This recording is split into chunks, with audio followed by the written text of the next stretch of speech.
केडगाव परिसराचा विद्युत पुरवठा 7 दिवसाच्या सुरळीत करा, अन्यथा तीव्र स्वरूपाचं आंदोलन करण्यात येईल असा इशारा माजी सभापती मनोज कोतकर यांनी दिलाय।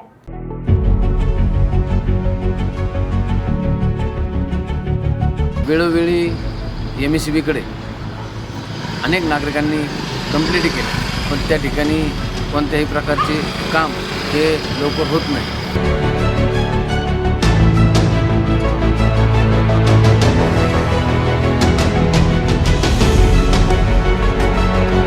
काही ठिकाणी दिवसभर लाईट मिळाली नाही। वेळोवेळी कर्मचाऱ्यांना देखील फोन केले, MSEBचा फोन हा लागत नाही।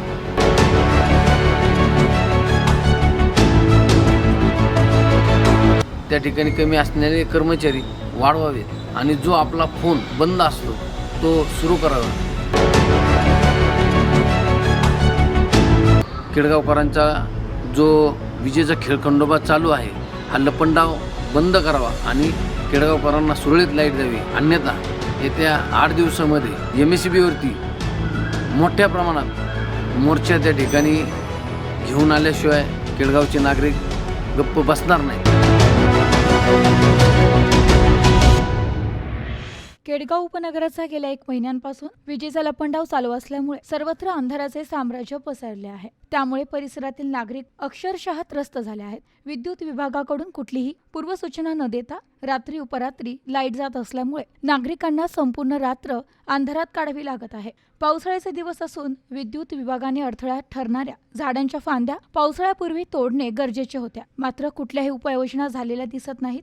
लाईट संदर्भात कुठलीही पूर्वसूचना न देता वारंवार वीज पुरवठा खंडित होत असल्याने नागरिकांमध्ये विद्युत विभागाच्या विरोधात संतापाची लाट असून येत्या 8 दिवसात केडगाव उपनगराचा विजेचा प्रश्न कायमस्वरूपी मार्गी लावा, अन्यथा तीव्र स्वरूपाचे आंदोलन केले जाईल असा इशारा सहाय्यक अभियंता राहुल शिलावत यांना निवेदनाद्वारे माजी सभापती मनोज कोतकर यांनी दिलाय। यावेळी मनोज कोतकर निवेदनात पुढे म्हणाले की केडगाव उपनगरामध्ये नागरिक मोठ्या संख्येने वास्तव्यास आली आहेत, मात्र विद्युत विभागाच्या ट्रान्सफॉर्मरची संख्या कमी आहे। 2 पोलमधील अंतर जास्त असल्यामुळे तारा अक्षरशः लोंबकळत आहे, त्यामुळे देखील वीज पुरवठा वारंवार खंडित होत आहे। तसेच या परिसरामध्ये शेतकरी वर्ग मोठ्या संख्येने राहत असल्यामुळे त्यांची विजेवरची उपकरणे चालत नसल्यामुळे त्यांचे देखील हाल होत आहे। तसेच व्यवसाय करणाऱ्या नागरिकांची लाईट अभावी मोठे आर्थिक नुकसान होत आहे।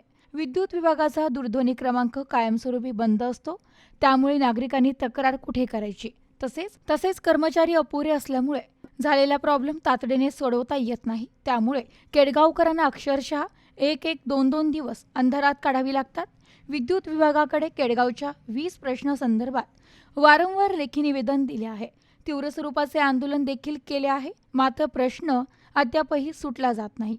दोंड रस्ता, सोनेवाडी रस्ता, पुणे महामार्ग, लिंक रोड, लोंढेमळा, केडगाव देवी रस्ता विजेअभावी अक्षरशः अंधारात असतात। तरी विद्युत विभागाने येथे 8 दिवसात केडगाव उपनगराचा विजेचा प्रश्न न सोडवल्यास कुठलीही पूर्वसूचना न देता तीव्र स्वरूपाचे आंदोलन केले जाईल असा इशारा महानगरपालिकेचे माजी सभापती मनोज कोतकर यांनी दिलाय।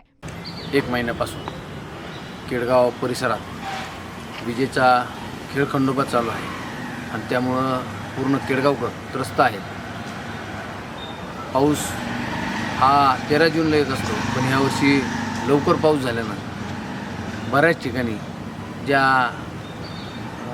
झाडाच्या फांद्या आहेत त्या तारीवरती पडून त्या ठिकाणी मोठ्या प्रमाणात नुकसान झालेलं आहे। हे जरी होत असलं तर आम्ही वेळोवेळी MSEBच्या अधिकाऱ्यांना या संदर्भात कळवलं की आपण ज्या भागामध्ये जे झाडं जास्त उंच झालेत किंवा जे पोलच्या जवळ आहेत, तारींच्या जवळ आहेत, ते तोडण्यात यावे, पण हे कुठं झालं नाही। त्यामुळं आज मोठ्या प्रमाणात या ठिकाणी लाईटची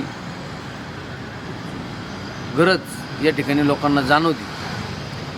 वेळोवेळी MSEB कडे अनेक नागरिकांनी कंप्लेंट केली, पण त्या ठिकाणी कोणत्याही प्रकारचे काम हे लवकर होत नाही। काही घरांना 2-2 दिवस लाईट त्या ठिकाणी मिळाली नाही, काही ठिकाणी दिवसभर लाईट मिळाली नाही। वेळोवेळी कर्मचाऱ्यांना देखील फोन केले, MSEBचा फोन हा लागत नाही। या ठिकाणी कर्मचाऱ्यांची संख्या कमी असल्यानं ते देखील एक कारण आहे की लोकसंख्या वाढली आणि कर्मचारी कमी आहेत, त्यामुळं त्या ठिकाणी MSCBवरती लोड येतो आहे. पण लोड जरी येत असेल तर त्या ठिकाणी MSCBचं काम आहे की नागरिकांच्या समस्या सोडवणं.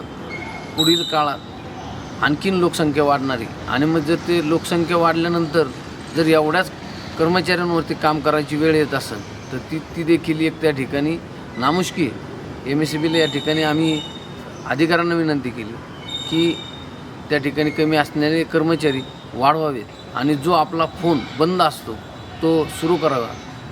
गेल्या महिन्यापासून 2 रोड परिसर असेल, सोनेवाडी रोड परिसर असेल, आरंगाव रोड परिसर असेल, पुणा रोड परिसर असेल किंवा लिंक रोड परिसर असेल, पूर्ण केळगावमध्ये लाईट ही जाती आणि गेल्यानंतर कमीत कमी एक दिवस त्या ठिकाणी लाईट येत नाही. आमची या ठिकाणी MSCBला कळकळीची विनंती का जे केळगावकरांना आपण लाईटचा तुटवडा त्या ठिकाणी जाणवतो आहे. म्हणजे आता पाणी चांगलं आहे, लाईट पण चांगली तयार होती, तरी देखील केळगावकरांना लाईट ही मिळत नाही आणि ती मिळवण्यासाठी आम्हाला वेळोवेळी MSCBकडे पाठपुरावा करावा लागतो, अधिकाऱ्यांबरोबर वाद घालावे लागते. तर आमची एक विनंती आहे की हा सगळा प्रश्न लवकर सुटणं गरजेचं आहे. बऱ्याचशा भागामध्ये आमच्या केळगावमध्ये शेतकरी कुटुंब बरेच आहेत, त्या ठिकाणी जनावरांना पाणी असेल, जनावरांना कुट्टी करायसाठी असेल की लाईटची आवश्यकता असते आणि ती त्या ठिकाणी लाईट नसली तर त्या ठिकाणी देखील त्याचा सामना त्या शेतकऱ्यांना करावा लागतो. उद्योग व्यवसाय बरेच मोठ्या प्रमाणात आहेत, त्यांना देखील लाईटचा सामना करावा लागतो. तर या ठिकाणी MSCBला आमची विनंती आहे की येत्या 7 दिवसामध्ये आपण याच्यावर ठोस पावलं उचलून योग्य ती कारवाई करावी आणि केळगावातील जो लाईटचा खेळखंडोबा चालू आहे तो लवकरात लवकर दुरुस्त करून केळगावकरांना लाईट उपलब्ध करून द्यावी एवढीच या ठिकाणी विनंती करतो आणि थांबतो. तेच कागद आपल्याला त्या ठिकाणी MSCBच्या अधिकाऱ्यांना देता येतील आणि जे काही समस्या आहेत त्या सोडवता येतील. म्हणजे प्रत्येकाने फोनद्वारे किंवा समक्ष भेटून सांगण्यापेक्षा कागदोपत्री जर आपण व्यवहार केला तर नक्कीच आपल्याला MSCBकडून ते प्रॉब्लेम सोडवता येतील. आणि हे सोडवणं गरजेचं आहे की आता उद्या पावसाळ्याचे दिवस चालू झालेत आणि इथून पुढच्या काळात देखील अनेक अडचणी त्या ठिकाणी MSCBला येणार आहेत आणि त्या सोडवण्यासाठी आपण जर कागदोपत्री MSCBबरोबर त्यांना सगळ्या सूचना दिल्या तर तो एक प्रश्न आपला मार्गी लागेल. त्यांना देखील आपल्या भागातील कुठं समस्या आहेत, अडचणी आहेत, त्या देखील त्यांच्या पण लक्षात येतील आणि त्या लक्षात आणून देणं, त्यांच्या निदर्शनात आणून देणं हे आपलं काम आहे. म्हणजे उद्या जे महिनाभर काम जायचं ते 8 दिवसात होईल. आम्ही या मीडियाच्या माध्यमातून MSCBला देखील एक विनंती करतो की आपण ज्या ठिकाणी अडचणी त्या ठिकाणच्या अडचणी सोडवण्यासाठी खाजगी काही टीम असेल तर त्या बोलून ते झाडं तोडण्यासाठी असेल किंवा महानगरपालिकेची मदत घेऊन त्या ठिकाणी त्यांची जी लाईटची गाडी तिच्या माध्यमातून आपण केळगावकरांचा जो विजेचा खेळखंडोबा चालू आहे हा लपंडाव बंद करावा आणि केळगावकरांना सुरळीत लाईट द्यावी. अन्यथा येत्या 8 दिवसामध्ये MSCBवरती मोठ्या प्रमाणात मोर्चा त्या ठिकाणी घेऊन आल्याशिवाय केळगावचे नागरिक गप्प बसणार नाहीत. एवढं ज्या ठिकाणी बोलतो आणि थांबतो. Bureau report, news today 24, Ahilyanagar.